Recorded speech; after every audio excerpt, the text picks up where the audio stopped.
Hey, welcome to detox. Today we're going to be talking about cryptocurrency, specifically Bitcoin. We're also going to be covering dating, how that's changing in today's world. And last but not least, how Gen Z is getting screwed by the government. Screwed. All right. Without any further ado, Michael, tell us a little bit about cryptocurrency. Well, it's fascinating because to understand cryptocurrency, first we've got to understand what money is. Money was originally a paper note that said it was an amount of gold. I'm going to give you an amount of gold, and here's a piece of paper. It's a contract to prove it. Then we had a couple recessions, and they realized the supply of money was too small for the population and transactions. So they cut the money from the cord of gold, and it just became a contract. Basically a psychological construct. Sure. It had no material. It's not physical. Not physical. It doesn't mean anything, really. You just believe it, therefore it is. So how did we get from that to So Bitcoin? That's exactly right, because you have to understand that money has no reality. So early on in technology world, these guys came up with an idea. Well, why don't we make our own digital currency? Wow. Digital. So instead of it being paper, it's an algorithm, Right. a number. And I'm looking now, it says that one Bitcoin today equals $13,745 US. But that's down 35%. I mean, it was almost From what it went was. over 20,000 at one point.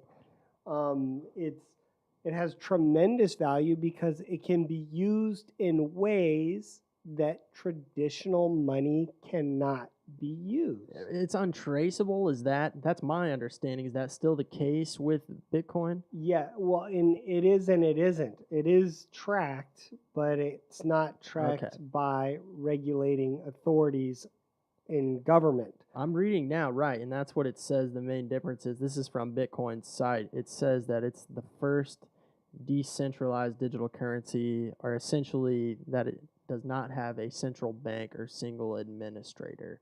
Well, let's talk about it in practical terms, right? You're 15 years old, you're into gaming, and people start buying and selling stuff using Bitcoin, right, even to get around the video game regulations. Sure, people are buying packages for Call of Duty, whatever. Correct. Say you want a skin for your gun, which is like a color for your handle. Sure. Well, you would buy that within the game, but you wanted to trade it, and the game didn't allow you to trade it.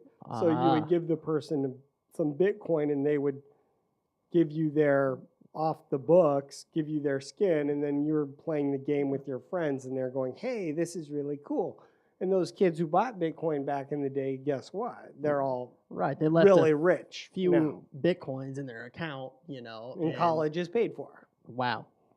So, I mean, does that mean that these cryptocurrencies are going to continue to be an investment opportunity? What's your take on this? Well, there's so much money that comes out of the drug trade.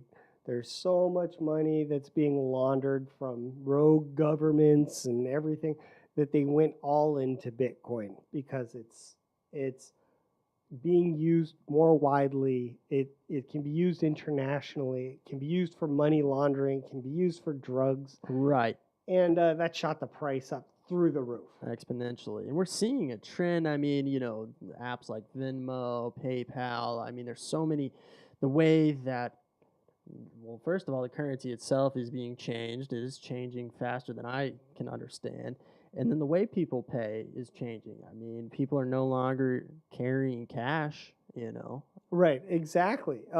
What started off as, a very small marketplace for a bunch of computer nerds is now being used for what today our National Treasury Secretary said, this is the Swiss banks of the modern era. Right? I mean, if you want to avoid taxation. So what became a little nerdy thing is now like this huge, massive, international, gazillion dollar, many, many, many billions of dollars going through Bitcoin. Sure. And the question you have to ask is, what value does this bring to our society? And do we want to have a deregulated financial system. Well, on that note of value, what is the value in Bitcoin? Because if I have a $20 bill, right, it does not fluctuate. 20, obviously you could argue inflation, but the 20 is going to be a 20. But I could buy a Bitcoin, a form of currency, and it can fluctuate greatly. So why is that value changing? What about Bitcoin allows it to do that? Well, one of the things that really shot the value up was when criminals realized every single dollar is tracked, that little serial number.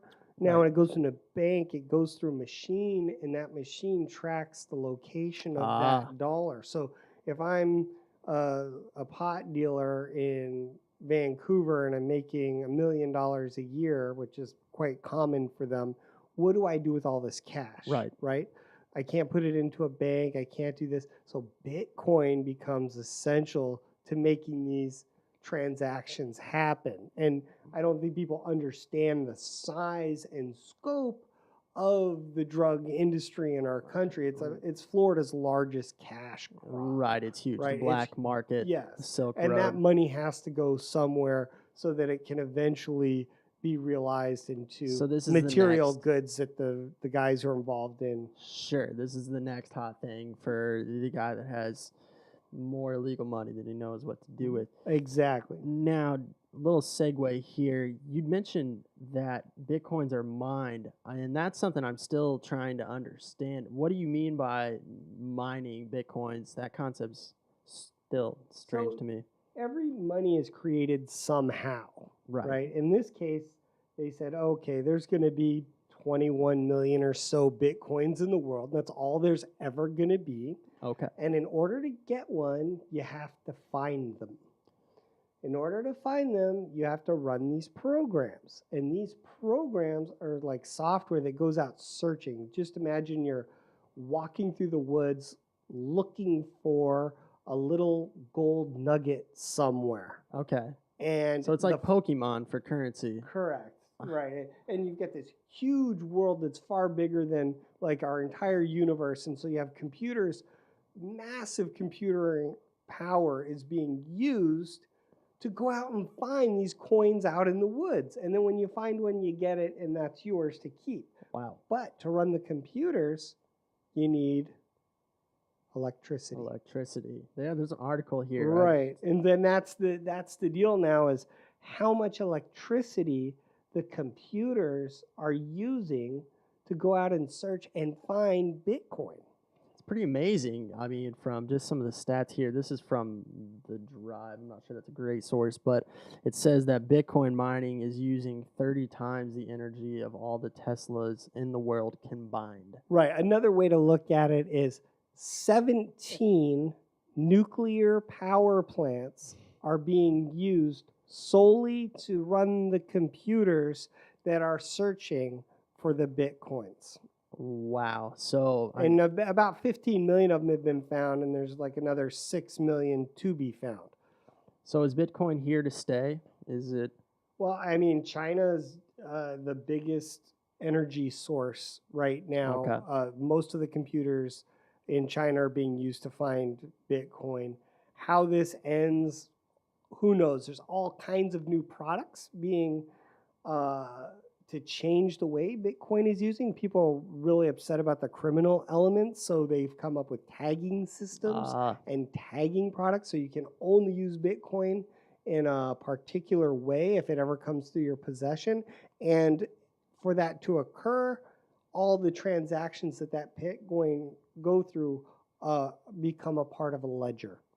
Very interesting. I mean, do you think that paper money is going to continue to be around? Do you think that it's going to be replaced with these cryptocurrencies? Well, the issue is, I mean, if you get rid of paper currency, then you get rid of all the dark elements of an economy. You can no longer do certain types of transactions. Right. Right? Buying drugs becomes very difficult. Right. But this is such a big part of our economy that we know, the government knows, you get rid of the cash money, Right. and you have an economic collapse. And that is why we even have cash money in the first place. Even the new Monopoly game, is a Visa card, right? You swipe your Visa card when Really? you land on that guy. You don't use physical money. Right.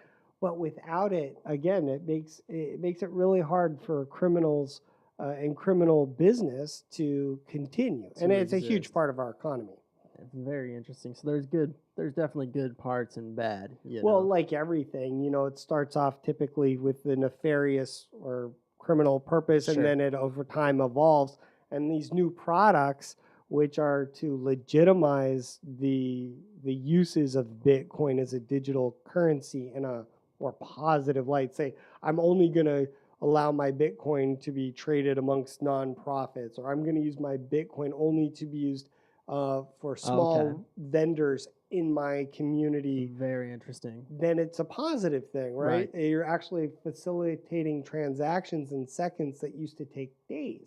So that has a very positive benefit. But, you know, that requires additional products. And so right when Bitcoin starts being used legitimacy, you have all these other cryptocurrencies saying, "Oh, we won't be legitimate." Like Right. Monero's up front, they're like, "We're going to be completely private. You If do whatever you you want. you want to launder money, hey, use Yeah. Monero." Yeah, that's wild. I Yeah. mean, it's definitely wild. It begs the question, what's our future look like in currency and obviously in just the way we buy and sell? I mean, How we even view money. right. You know, like Are my grandkids, someday how are they gonna pay? Are they gonna have to worry about paying?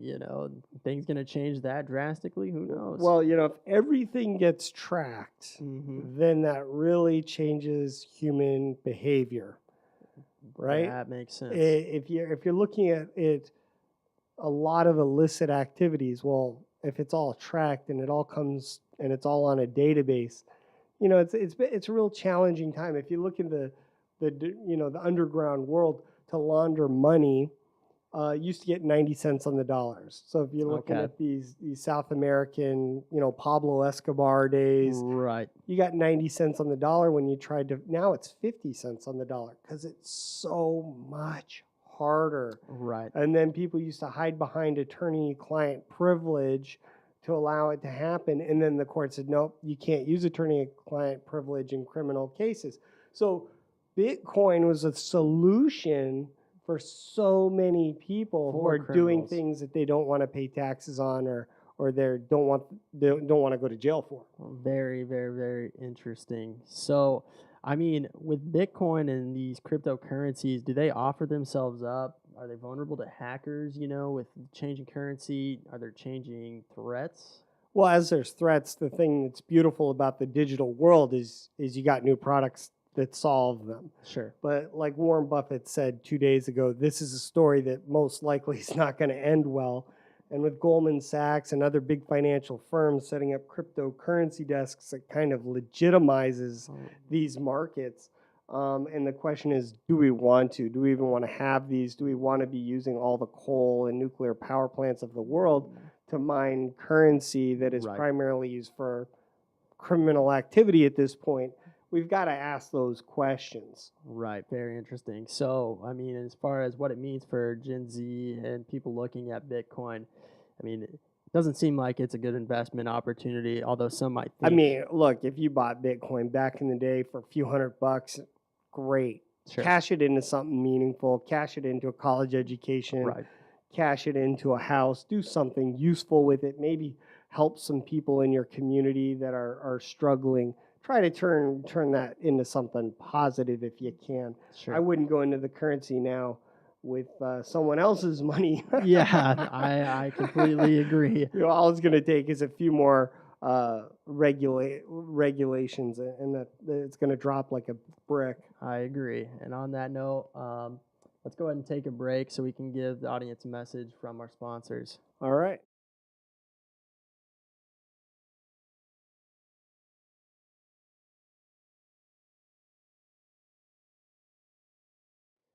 All right, welcome back to Z Talks. Let's go ahead and get right into it. We're going to cover dating and how it has changed in today's world. Well, I just got to ask right away, man. Do you think all this porn usage is changing the dating scene? I do. I do, because if people can get their fix, so to speak, with porn, what's the incentive to go out and to talk to somebody in real life, with all that Yeah, social pressure and anxiety. right. I mean, I just saw that amazing report from the big porn guys, Pornhub, right? And they're ginormous, like they're bigger than Amazon and YouTube combined, right? Oh, it's The amount insane. of streaming that's going on. And um, my question is, they're saying that they know who the users are that are watching. Yeah, kind of scary, but I think what you're getting at is these guys are using cookies, search history, profiles on their users to basically try to understand how they can get them. I don't want to use the word more addicted, but how they can hook them. So they're oh, I see. So they're catering to the viewer. You know, back in the day, there was a thing called the McKinsey Report in university, and that was like this big taboo thing. They were exploring sexuality in academia, and but no one ever knows how accurate self-report what people say because there's so many different taboos. But Pornhub one of the shocking things I saw was 1 out of 4 of their users is a woman. Really? Yeah, so 25% of the biggest, which is going to be a large enough sample size that you could extrapolate that worldwide. And that's we've always seen it as kind of a guy thing, but it's definitely Yeah, not. that's mind-boggling. And I mean, I haven't talked to too many women on their opinion on porn, but it's definitely very polarized. Some people feel very strongly that it shouldn't be a thing, and some women obviously enjoy it. Well, I'm seeing feminists in Europe who are championing the idea of freedom and women knowing their Right? sexuality and getting to know themselves and liberating. But then there's this other side of it that is like, arguing, well, this is, basically like human trafficking and it's subjugating women to this. And then some people are saying, well, it's actually liberating women because there's different types of porn showing women who are totally in control. Sure, who are free and Right. doing as they please, I So, suppose. but my thing, what I'm more interested in, um, is how this is affecting people's view on making genuine relationships. Because when I was growing up, it was the good people, or those of us in religious backgrounds, it was all about getting married, Right. finding your life partner. Right. And the question was, do you have any sexuality before you get married? That was the big thing. And then marriage became optional. And that was a big change. I was like, wait, people are shacking up, living together, living in sin. Now it's a whole nother ballgame because I'm seeing, like, it doesn't seem like that generation, millennials, which make up 71% of Tinder's base, Right. even think along these terms. Yeah, and I think there's a reason for that. Marriage is a complicated thing. My parents could tell you that they're actually still together, but many of my friends, Great. had parents that were separated, and from talking to them, I know that was pretty tough. And Right. So you're saying divorce kind of turns some Plays a people role. away from, oh, this is actually not a sure bet like we Right. used to. Maybe our grandparents believed you got married, it was for life. And then it's like, well, wait a second, this can end badly, so I better be careful about what I do. Exactly. And marriage is a really interesting thing because we think about it in terms of the human needs aspect, but marriage gives couples an advantage in financial aspects, Oh, parenting. for sure. Yeah, it's the number one variable for determining if you become a millionaire is if you maintain your Didn't know first that. marriage. Did not Yeah. know that. But so marriage, it definitely means more than just living with someone. But I think when you're young, those are the things that resonate with you more than the practicality of marriage, if you will. Gotcha. I think it's a little, my all of us in my generation, our parents talked about, hey, I got my first house for 10 grand. And while it seemed cheap, you got to go back and look at inflation. But when you price for inflation, you realize it was cheap. Right. Back then. Getting your house and your living costs were cheap. There wasn't even health insurance before 1980. So you didn't have added expenditures. You had a pension plan retirement, so you weren't really concerned about saving Right. exorbitant amounts of money. Right. And you could raise a family and a guy in his mid 20s, right? So it was a different ballgame Sure. for particular parts of America. Remember, America's made up a lot of subgroups, and you look at that time, and if you look at African American communities' experience, it's going to be very different. I don't want to be too ethnocentric and insensitive to the varieties of experience in America's history. Sure. What I really just want to emphasize is the changes. And we can't obviously talk about all of us as a people and all the subgroups. I'm really talking generalizing Sure. to you know to For the sake of making a point. for the sake of making a point. Right. And dating, I mean, it has changed drastically both in the number of partners and, I mean, sex. I mean, you think people are having more or less sex than they used to? Well, I know from studies that say, look, baby boomers were the most promiscuous generation in America's history. Something had to have happened. Well, yeah. Well, it was a very different culture, very different idea. The advent of birth control allowed for the Sexual 60s freedom. movement, Right. and we went from a puritanical society to a very off the charts sexualized culture, and then in my generation there was AIDS, which freaked a lot of people out and started talking about safe sex. But then the porn generation, the millennials are having the least amount of sex, oddly enough, of any generation in 100 years. Are they getting their fix online? Absolutely. The curiosity, right? When I was young, the whole thing was to go and find a girl to find out what's even going on. Sure. My son, 12 years old, knew more than I'll ever know in a lifetime. He was giving you lessons, probably. Well, that's the problem. Everybody's got an endless supply of even if it's false. I mean, a lot of the porn imagery is false and staged, and that harms our view of what sexuality is. But the fundamentals, we don't have sex ed in school anymore. It would be ridiculous. I mean, Exactly. It really would. It's a moot point because kids just know. I mean, it's strange. I mean, are there any guys that don't look at porn? I'm not very many, maybe one or two on the planet. Well, just kidding, obviously, but it's definitely something I think a lot of people do partake in. Right. And I mean, I think there was a study in Canada, right, where something about they couldn't find a control group. That's right. So essentially, they were trying to do a study on the effects on the mental stability of young men who consume porn. The control group, which is essentially the opposite of what you're looking to So study. you'd have a baseline. two groups. One group's looking at porn, one group's not looking at porn. They couldn't find a group. They couldn't find anyone to be in the group that wasn't looking at porn in young adolescents. Wow, Right. That's huge. Huge, because this changes the way. Now, do you know anything about this? No, because there's a lot of people against it, and a lot of people who see it as a freedom. Sure. And they'll debate endlessly about is this a good or a bad thing, right? What are some of the negatives?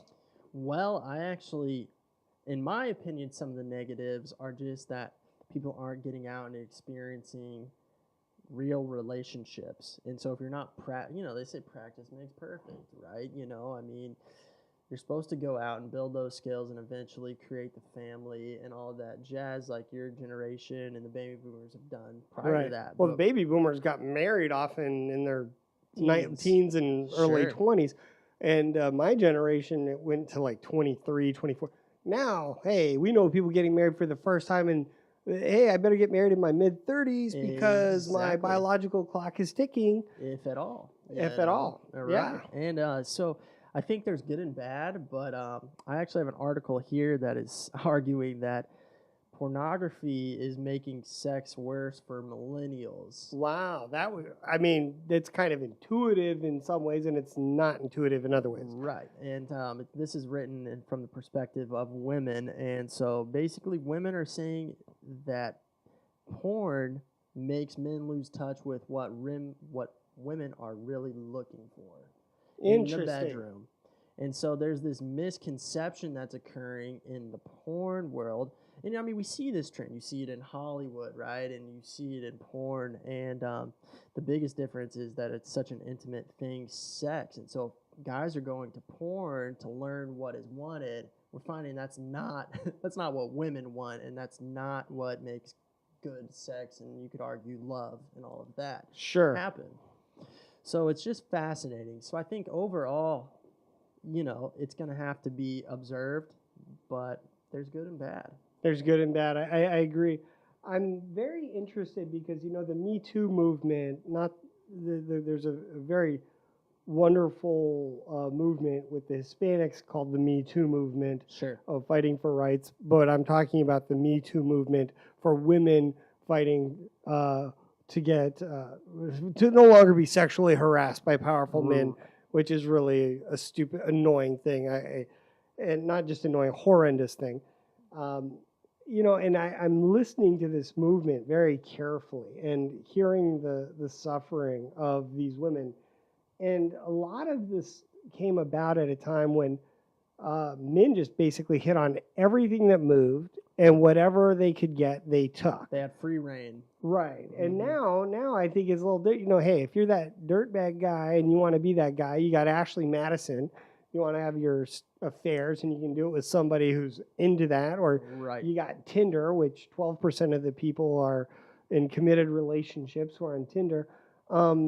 But then you're less likely to go and hit up 100 girls to get three women who maybe are libertines. Right, that are interested. Right. So the technology is kind of helping in some sense to drive those guys who are into that thing to get them to where they want to be. It seems to be matching like-minded individuals. Matching like-minded, in right. the short term, but then you could argue, is that good in the long term? Because, I've seen marriages. I haven't been married yet, but it's not always perfect, and sometimes you have to have compromise, right? And so... Well, no, you don't see anybody in a porn movie that's 65 years old. And if you want your marriage to last till you're 80, well, that's 50, how many years where you're dealing with somebody who doesn't necessarily look so good. Myself, I'm not planning on looking that good. No one looks I don't like look that. exactly, and nobody's going to behave like that. So, if your whole thing is, hey, I want to live that kind of a lifestyle, it's going to be very short-lived. Right. But all these the kids of porn stars, they live very chaste lives. Like a lot of them don't even want to have sex before marriage. Right. It's very interesting. There's like this reaction to it, and they're like, hey, I want to have meaning. I want to have connection. Absolutely, because they've seen it. And I think that they know the reality that is lost when you go to these porn sites and these people just watch, and they know the relationships that sex should be a special thing, and intimacy, it should be attached to love and meaning, and that said, it's a personal choice as to whether you consume porn or not, but I think that you have to remember that that's not the end game. Well, I definitely agree with that. I am concerned about the Z generation. Financial picture is pretty grim, and it's not any of their doing. Right. It's their grandparents and great-grandparents borrowing money on their shoulders. But then the next question I have is, are they going to form families and create children and the next generation, or are they going to come up with something completely new? Right. Most people do want to create families. Most people want to have those deep bonds that are not broken for life, that marital bond. Right. I'm not so sure that porn is going to be in the end game when we have more and more science on this is going to really, I think it's going to be harmful to the creation of happy marriages. Nobody in Tinder has as a thing says, I want to get married. I've seen girls that have profiles. Yeah. Now, whether that's actually what they're there to do is a different Gotcha. story. So that might be a cover. Hey, I'm not a this kind of a girl. One final thought from me on the dating scene is that one thing I've noticed, there seems to be more games where they're tons of games. But involved. The thing is, Yeah, there's lots of games, Yeah. lots of games, and women behaved a certain way to deal with the power of men. Sure. Men behaved a certain way. That the old adage was men controlled the supply of money and women controlled the supply of sex. Very And you know interesting. that's a really Jaded. crappy way to live your life. It's not going to help you have that genuine, sincere, authentic, lifetime commitment bond that I think most people really are craving. I absolutely agree. Well, I think that wraps up this episode, Michael. Well, yeah, it's been a lot of fun. I think I hope people will look for and watch future episodes of Z Talks. If there are things you want us to discover, please mention it below. All right. Well, on the next episode of Z Talks.